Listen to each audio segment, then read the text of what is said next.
had a black dog. His name was Depression. Whenever the black dog made an appearance, I felt empty and life just seemed to slow down. He could surprise me with a visit for no reason or occasion.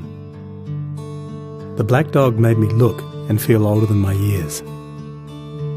When the rest of the world seemed to be enjoying life, I could only see it through the black dog. Activities that usually brought me pleasure suddenly ceased to. He liked to ruin my appetite. He chewed up my memory and my ability to concentrate. Doing anything or going anywhere with the black dog required superhuman strength.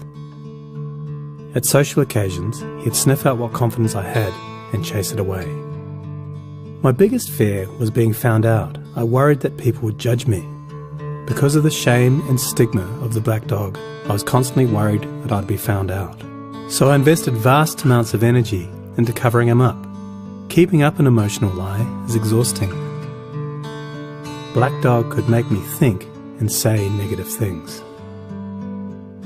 He could make me irritable and difficult to be around. He would take my love and bury my intimacy. He loved nothing more than to wake me up with highly repetitive and negative thinking. He also liked to remind me how exhausted I was going to be the next day. Having a black dog in your life isn't so much about feeling a bit down, sad or blue. At its worst, it's about being devoid of feeling altogether. As I got older, the black dog got bigger and he started hanging around all the time. I'd chase him off with whatever I thought might send him running. But more often than not, he'd come out on top. Going down became easier than getting up again. So I became rather good at self-medication, which never really helped.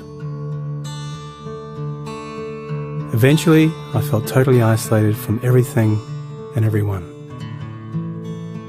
The black dog had finally succeeded in hijacking my life. When you lose all joy in life, you can begin to question what the point of it is. Thankfully, this was the time that I sought professional help. This was my first step towards recovery and a major turning point in my life. I learned that it doesn't matter who you are, the black dog affects millions and millions of people. It is an equal opportunity mongrel. I also learned that there was no silver bullet or magic pill. Medication can help some, and others might need a different approach altogether. I also learned that being emotionally genuine and authentic to those who are close to you can be an absolute game changer. Most importantly, I learnt not to be afraid of the black dog, and I taught him a few new tricks of my own. The more tired and stressed you are, the louder he barks, so it's important to learn how to quiet your mind. It's been clinically proven that regular exercise can be as effective for treating mild to moderate depression as antidepressants, so go for a walk or a run and leave the mutt behind.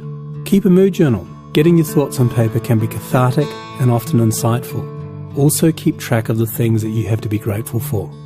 The most important thing to remember is that no matter how bad it gets, if you take the right steps, talk to the right people, black dog days can and will pass. I wouldn't say that I'm grateful for the black dog, but he's been an incredible teacher. He forced me to reevaluate and simplify my life.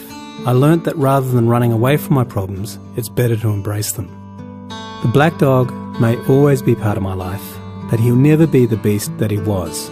We have an understanding.